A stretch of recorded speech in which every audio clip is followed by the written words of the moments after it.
اعوذ باللہ من الشیطان الرجیم بسم اللہ الرحمن الرحیم۔ پارہ نمبر 2 سورۃ البقرہ، رکوع نمبر 6، آیت نمبر 177، آیت نمبر 176 کے بعد 177، آیت نمبر 177 176 کے بعد 177۔ لیس البر ان تولوا وجوہکم قبل المشرق والمغرب، نیکی بس یہی تو نہیں ہے کہ اپنے چہرے مشرق یا مغرب کی طرف کر لو، ولکن البر، بلکہ نیکی یہ ہے من آمن باللہ، کہ لوگ اللہ پر ایمان لے کر آئے، والیوم الآخر، آخرت کے دن پر ایمان لے کر آئے، والملائکۃ، تمام فرشتوں پر ایمان لے کر آئے، والکتاب، اللہ کی نازل کردہ تمام کتابوں پر ایمان لے کر آئے، والنبیین، اللہ کے تمام بھیجے ہوئے نبیوں، پروفٹس اور میسنجر پر ایمان لے کر آئے، وآت المال علی حبہ،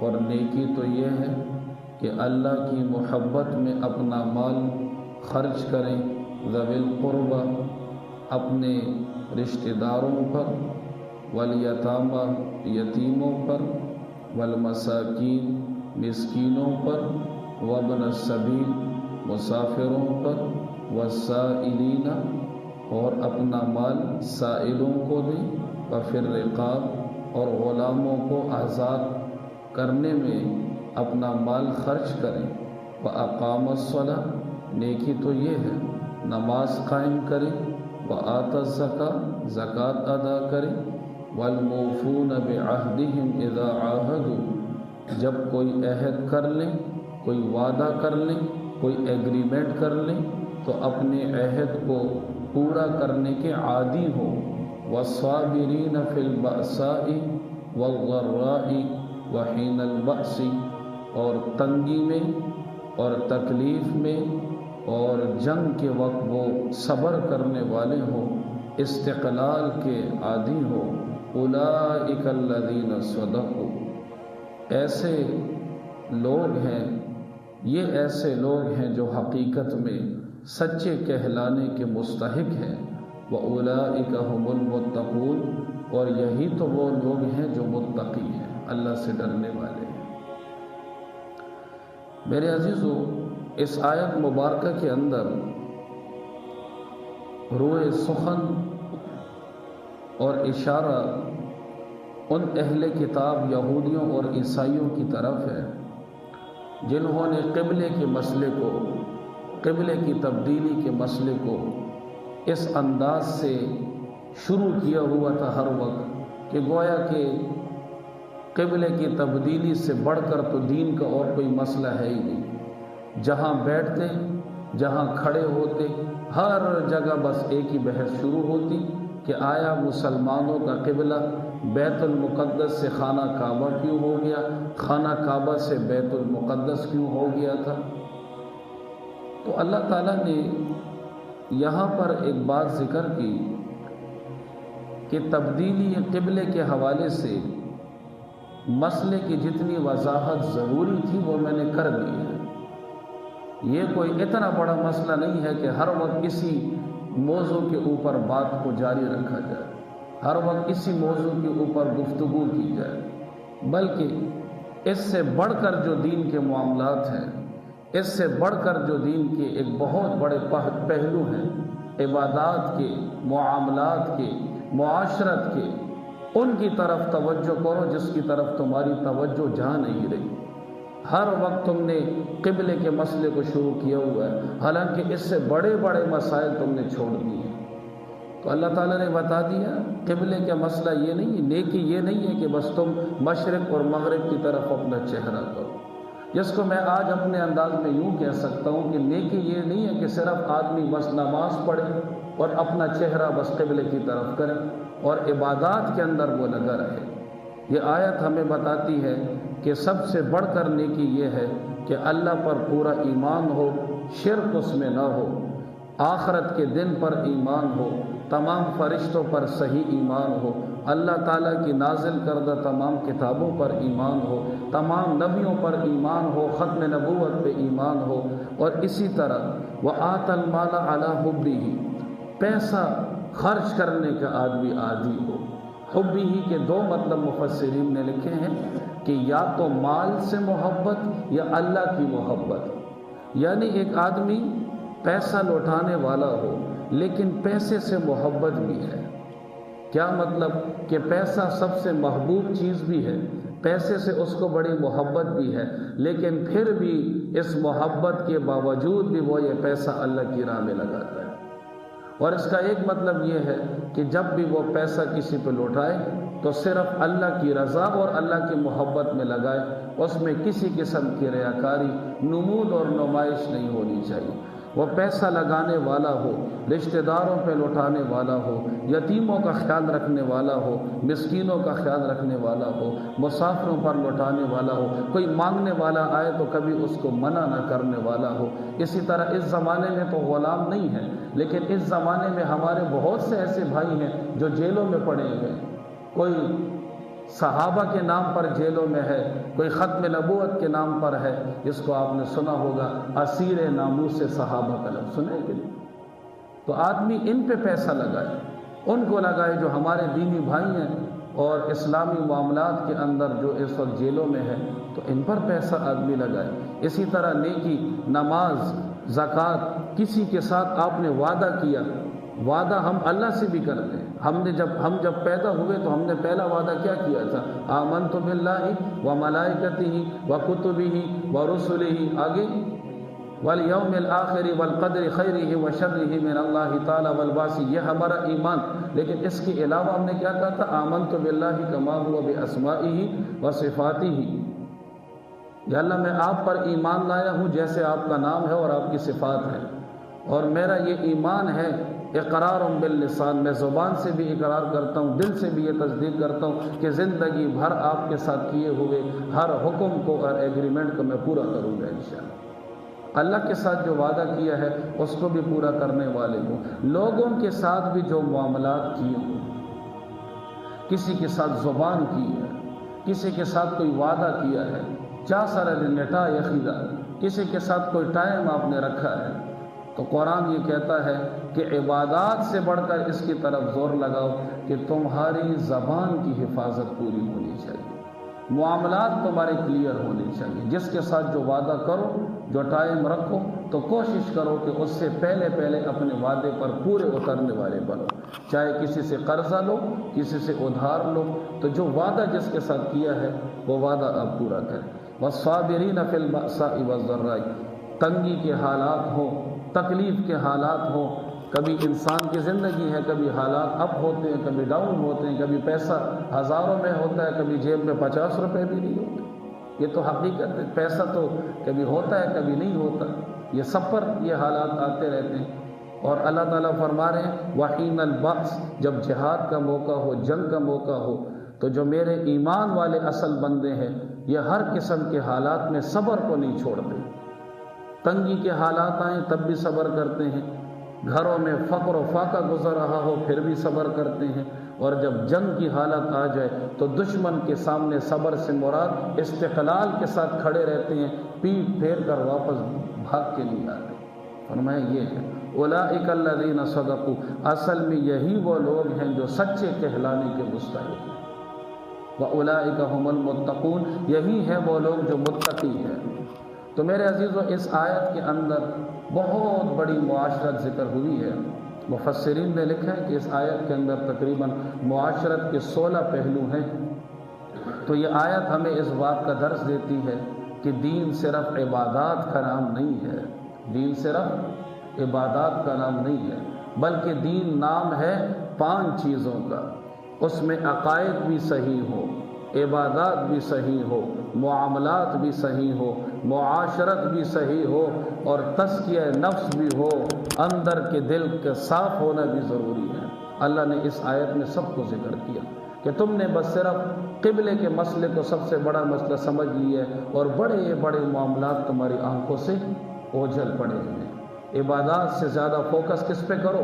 اپنے معاملات پہ کرو۔ اور میں اس پر آپ کو ایک بہت بڑی دلیل دینا چاہوں گا کہ آج ہم نے عبادات کو دین سمجھ لیا ہے۔ یہ جتنے بھی ہمارے علماء کرام مدارس میں پڑھتے ہیں، فقہ کی جو سب سے بڑی کتاب پڑھائی جاتی ہے جس میں مسائل ہیں، کوئی بتا سکتا ہے اس کا کیا نام ہے؟ فقہ کی جو کتاب پڑھاتی ہے، جس کتاب کو پڑھ کے پھر ماشاءاللہ ایک عالم بنتا ہے، یار اس نے سارے مسئلے پڑھ لیے جی، اس کتاب کا نام، وہ اتنی بڑی کتاب ہے کہ امریکہ میں، لندن میں جب کسی مسلمان کا مسئلہ چلا جائے، مسلمان کا کیس ہو، تو وہاں کے جج اس کتاب سے مسئلہ حل کرتے ہیں۔ ویری گڈ، ہدایہ، زبردست۔ اس کتاب کا نام ہے ہدایہ۔ کیا نام ہے؟ ہدایہ۔ اسلامک جورسپروڈنس کو کہا جاتا ہے، اسلامی قانون ہے، یہ اسلامی فقہ ہے۔ اس کی 4 جلدیں ہیں۔ کتنی؟ ایک جلد جو ہے وہ مختلف سٹیپ میں طلبہ کو پڑھائی جاتی ہے۔ ایک جلد 1 سال میں، دوسری جلد دوسرے سال میں، تیسری جلد تیسرے سال میں، 4 سالوں میں اس کو پورا کیا جاتا ہے۔ آپ کو یہ سن کر حیرانگی ہوگی کہ عبادات کے موضوع پر صرف جلد نمبر 1 ہے، جلد نمبر 2، جلد نمبر 3، جلد نمبر 4، یہ 3 کی 3 جلدیں معاملات پر ہیں۔ تو آپ مجھے بتائیں کہ پھر اسلام میں عبادات زیادہ ہیں کہ معاملات زیادہ ہیں؟ معاملات زیادہ ہیں۔ عبادات سے زیادہ اہمیت کس کی ہے؟ معاملات کی ہے۔ اسی طرح آگے اللہ تعالیٰ ارشاد فرما رہے ہیں، یا ایھا الذین آمنوا، اے ایمان والو، کتب علیکم القصاص فی القتل، جو لوگ جان بوجھ کر ناحق قتل کر دیے جائے تو ان کے بارے میں تم پر کتبہ فرض کر دیا گیا ہے، القصاص، قصاص کا حکم تم پہ فرض کر دیا گیا ہے۔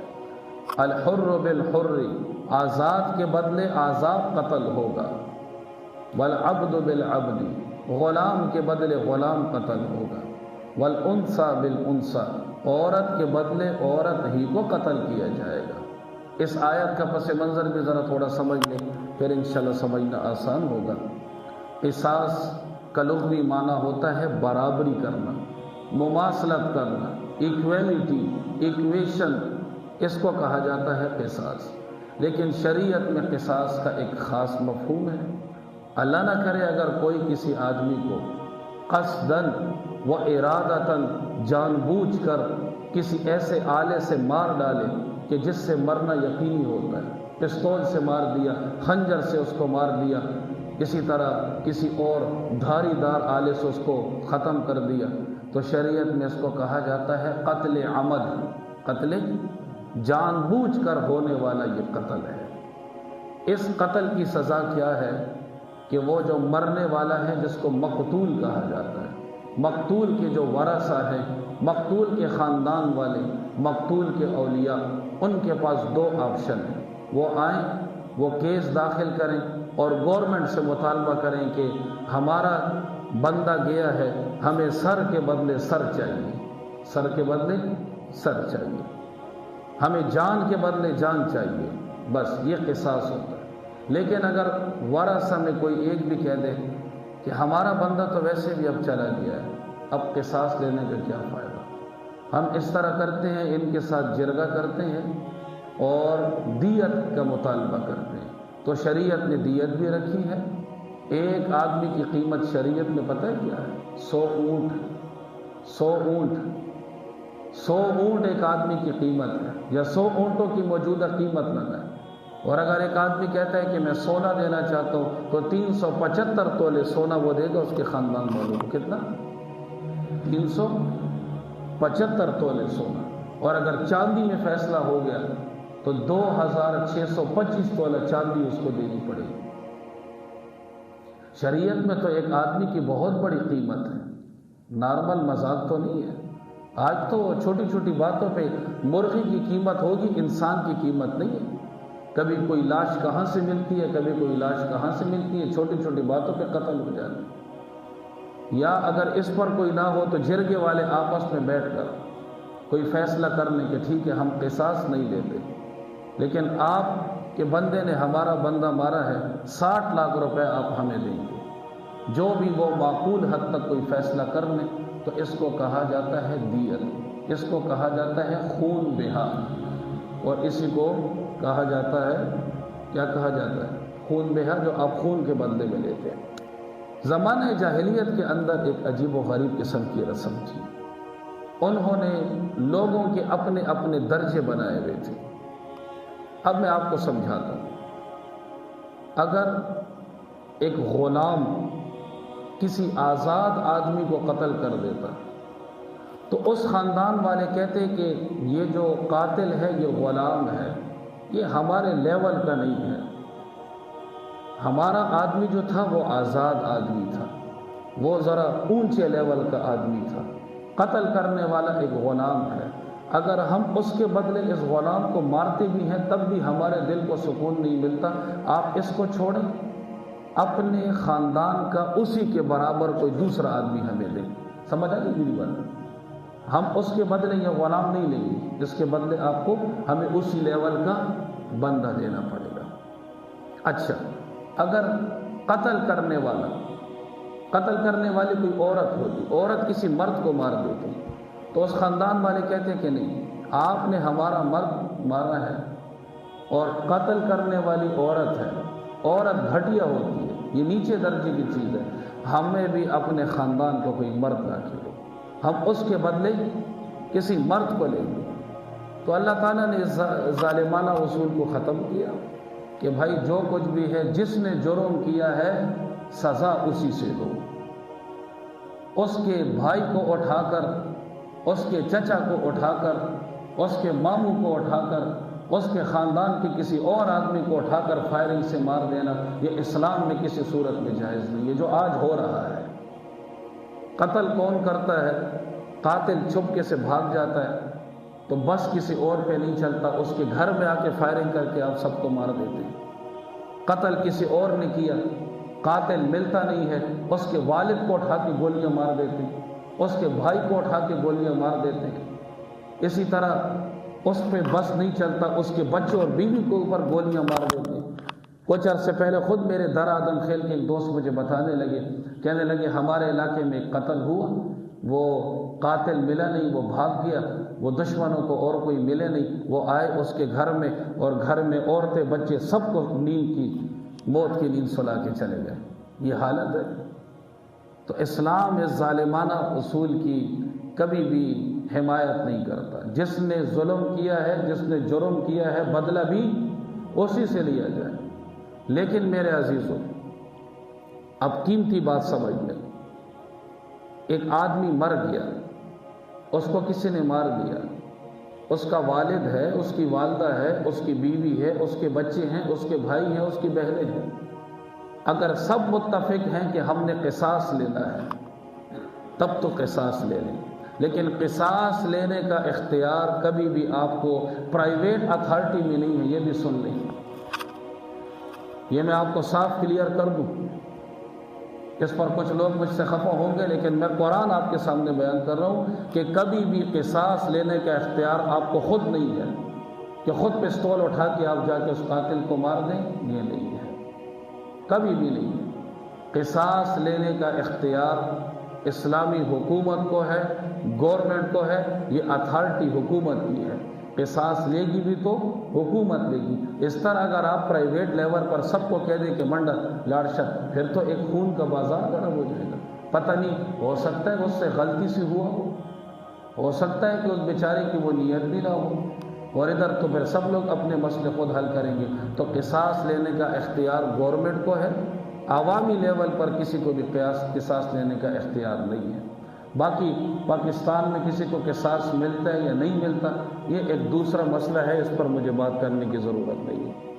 اب ہوا یہ، اس کے ورثہ میں ایک آدمی بھی کہہ دے کہ میں قصاص نہیں لیتا، میں اس کو معاف کرتا ہوں، میں اس کو معاف کرتا ہوں، میں قصاص نہیں لیتا۔ 6 افراد کہہ رہے ہیں اس کے ورثہ، نہیں وہ قصاص کرو، مو اور منے جرگا نہ کو قصاص کرو۔ ایک آدمی کہتا ہے کہ نہیں میں قصاص نہیں لیتا، بس یا تو معاف کر دیتا ہوں، 1 روپے بھی نہیں لیتا، یا تو پھر آپس میں دیت کے بارے میں کوئی جرگہ کر لیں گے۔ ایک وارث بھی اگر قصاص کے مطالبے سے پیچھے ہٹ جائے گا تو سب کا مطالبہ ختم ہو جائے گا۔ سمجھا نہیں میری بات؟ ایک بھی اگر کہے کہ میں نہیں لیتا اور باقی 5 بندے کہیں تو بس قصاص لینے کا اختیار ختم ہو گیا، پوری زندگی میں پھر کبھی اس سے قصاص نہیں لے سکتے۔ اب کیا کریں گے؟ آپس میں بیٹھ کے مذاکرات کریں گے۔ قاتل کے خاندان کے لوگ بھی آئیں گے، مقتول کے خاندان کے لوگ بھی آئیں گے۔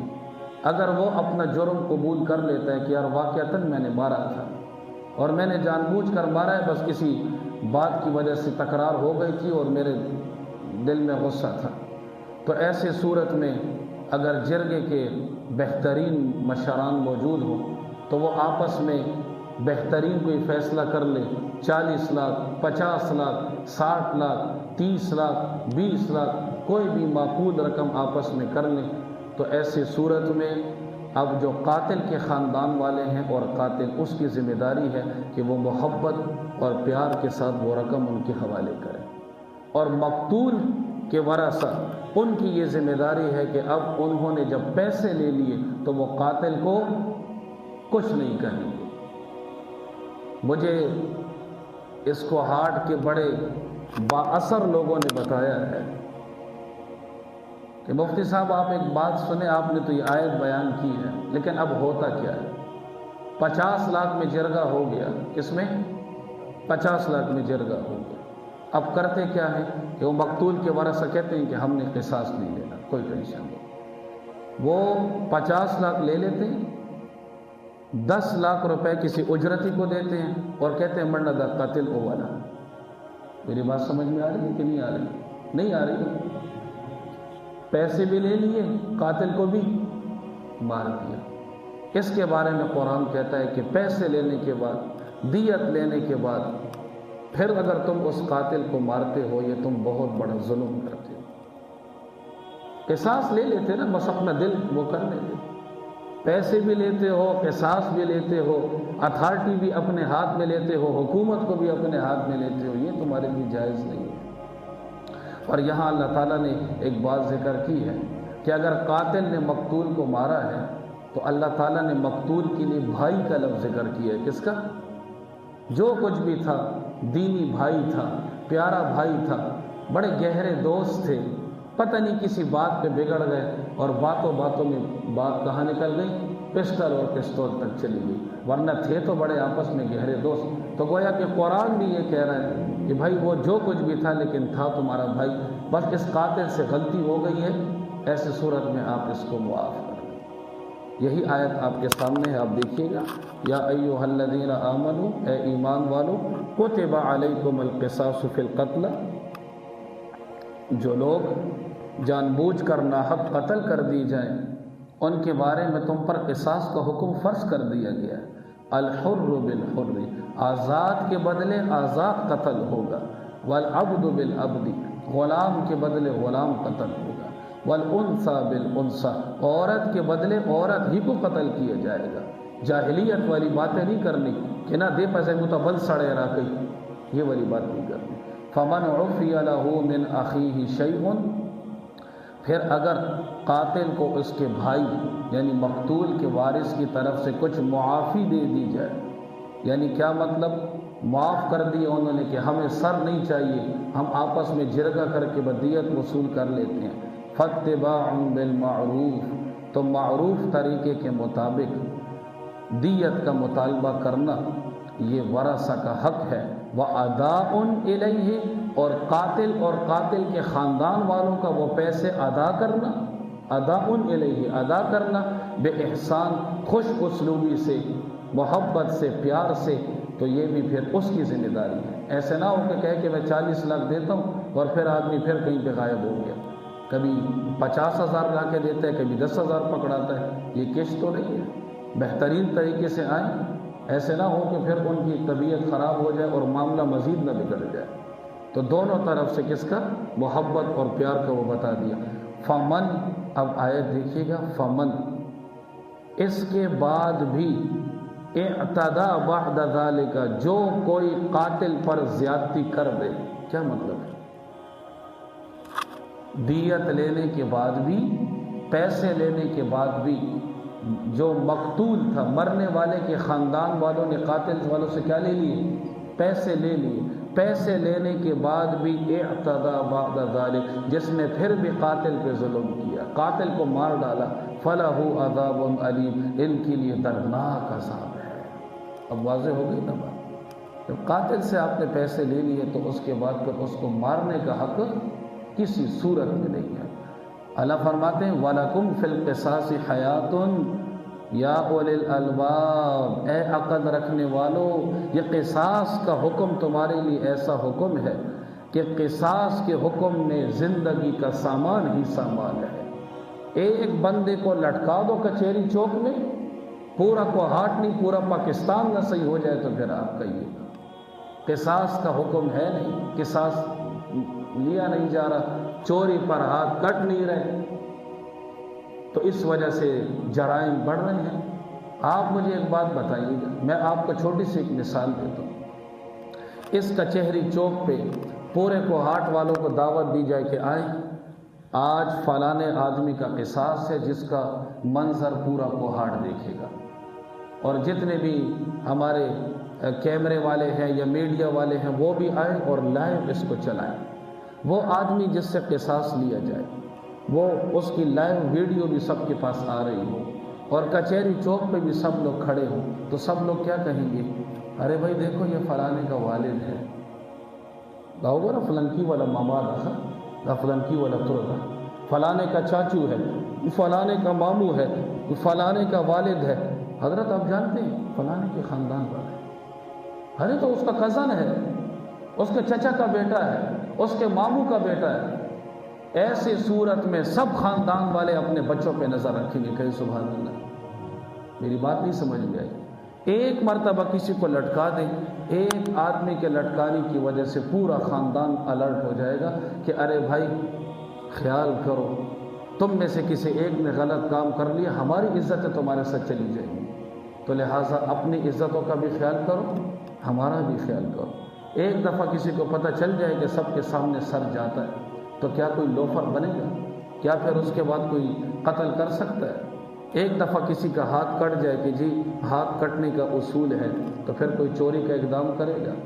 اس لیے اللہ فرما رہے ہیں کہ اے عقل رکھنے والوں، تمہارے لیے قصاص میں زندگی کا سامان ہے، لعلکم تتقون، امید ہے کہ تم اس کے خلاف ورزی سے بچو گے۔ میرے عزیزو، جب تک میراث کی آیتیں نازل نہیں ہوئی تھی تو اس وقت اسلام کا حکم یہ تھا کہ ایک آدمی کے جب مرنے کا ٹائم ہو تو وہ وصیت کر جائے، کیونکہ زمانہ جاہلیت میں ساری میراث بیٹے لے جایا کرتے تھے، نہ بیٹیوں کو حق ملتا تھا، کسی کو بھی نہیں ملتا تھا، بس بیٹے ہڑپ کر لیتے تھے۔ تو اللہ تعالیٰ نے جب میراث کی آیتیں نہیں آئی تھی تو اس وقت فرمایا تھا کہ مرنے والے کی ذمہ داری ہے کہ وہ وصیت کر جائے۔ کیا وصیت کر جائے؟ میری بیوی کو بھی اس میں اتنا دے دینا، میرے ابو کو اتنا دے دینا، میری والدہ کو اتنا دے دینا، میری بیٹیوں کو اتنا دے دینا، تو وہ وصیت کر جائے۔ لیکن چونکہ سورۃ النساء کے اندر جب میراث کی آیتیں آ گئیں تو ان آیتوں کی وجہ سے اب وصیت کی آیت کیا ہو گئی ہے؟ منسوخ ہو گئی ہے، اب یہ حکم نہیں ہے۔ لیکن وصیت کرنا آج بھی فرض ہے اس آدمی پر، توجہ سے سنیے، جس کے ذمہ کسی کا قرضہ ہو، جس کے ذمہ نمازیں باقی ہو، جس کے ذمہ روزے باقی ہو، جس کے ذمہ حج باقی ہو، جس کے ذمہ کسی کے پیسے دینا باقی ہو۔ اس لیے روایت میں آتا ہے کہ دنیا کا بے وقوف ترین آدمی وہ ہے جو رات کو سو جائے اور اس کے تکیے کے نیچے وصیت نامہ نہ لکھا ہو، یہ سب سے بے وقوف آدمی ہے۔ ابھی اولاد کو کیا پتہ کہ میرے والد صاحب نے کس کس سے پیسے لیے، اولاد کو کیا پتہ کہ میرے والد نے کس کس کو پیسے دینے ہیں یا کس کس سے لینے۔ ہمارے والد صاحب کے اوپر کتنے مثال کے طور پر نمازیں اس نے قضا کی، کتنے روزے، ہو سکتا ہے کبھی ہمارے والد صاحب کے پاس اتنا پیسہ آیا ہو کہ اس کے اوپر حج فرض ہو، ہمیں پتہ ہی نہیں چلا، اور نیچے عذاب قبر میں مبتلا ہو، وہ جہان اس کا خراب ہو، تو کوئی بتائے گا تو ہو سکتا ہے کہ نیک اولاد اپنے والد کی فکر کر لے، وہ والد کی طرف سے حج بدل کر لے، نمازوں کا فدیہ دے دے، روزوں کا فدیہ دے دے۔ تو وصیت کرنا آج بھی اس پر فرض ہے جس کے ذمہ کچھ نہ کچھ باقی ہے۔ دیکھیے گا، کتب علیکم اذا حضر احدکم الموت ان ترک خیرا الوصیہ، تم پر فرض کیا گیا ہے اگر تم میں سے کوئی اپنے پیچھے مال چھوڑ کے جائے اور اس کی موت کا وقت قریب ہو، الوصیہ، تو پھر وہ وصیت کرنا اس کے اوپر فرض ہے۔ کس کے لیے؟ للوالدین، اپنے والدین کے لیے، والاقربین، اپنے قریبی رشتہ داروں کے لیے، بالمعروف، دستور کے مطابق، عرف کے مطابق، اور جس طرح کے ایک نارمل اصول ہے، حقاً علی المتقین، اللہ سے ڈرنے والوں کے ذمہ یہ وصیت کرنا ایک لازمی حق ہے۔ فمن بدلہ بعد ما سمعہ، پھر وہ آدمی جو وصیت کرنے والے کے ساتھ بیٹھا ہوا تھا، کئی دفعہ ایسے ہوتا ہے ایک آدمی مر رہا ہوتا ہے، ایک دو بندے بیٹھے ہوتے ہیں، اس نے کہا کچھ ہوتا ہے، یہ بتاتے کچھ اور ہے، اس کی وصیت میں کیا کرتے ہیں؟ گڑبڑ کرتے ہیں، رد و بدل کرتے ہیں۔ اللہ فرماتے ہیں فمن بدلہ بعد ما سمعہ، پھر جو شخص وصیت کو سننے کے بعد اس میں تبدیلی کرے گا، فإنما إثمه على الذين يبدلون، اس کا گناہ ان لوگوں پر ہوگا جو وصیت میں تبدیلی کریں گے۔ ان اللہ سمیع علیم، یقین رکھو اللہ سب کچھ سنتا ہے، اللہ سب کچھ جانتا ہے کہ اس نے وصیت کیا کی تھی اور تم آ کر اس کے بچوں کو کیا بتا رہے ہو۔ فمن خاف من موص جنفا او اثما، ہاں اگر کسی شخص کو یہ اندیشہ ہو کہ وصیت کرنے والا جو وصیت کر رہا ہے یہ گناہ کی بات کر رہا ہے، سارا مال کس کو دے رہا ہے؟ اپنے بیٹوں کو، بیٹیوں کو دے ہی نہیں رہا، سارا مال وہ اوروں کو دے رہا ہے، سارا مال اللہ کے راستے میں وصیت کر رہا ہے، اور ادھر والدین کو کچھ بھی نہیں دے رہا، تو پھر وہ اس کو سمجھا سکتا ہے کہ حضرت یہ کیا غلط کام کر رہے ہیں، وصیت کرنی ہے تو صحیح وصیت کرو۔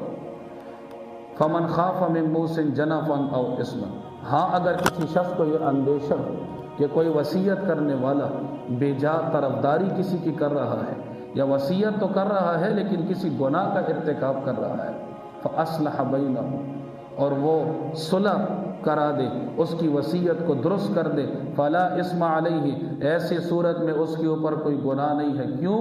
انما الاعمال بالنیات، یہاں اس کی نیت ٹھیک ہے کہ حضرت تم وصیت ساری غلط کر رہے ہو، تمہیں یوں نہیں کرنی چاہیے، تم کچھ کو دے رہے ہو کچھ کو محروم کر رہے ہو، یہ کوئی انصاف کی بات ہے؟ تمہیں یہ غلط سٹیپ کرو، اس کو یوں صحیح کر لو۔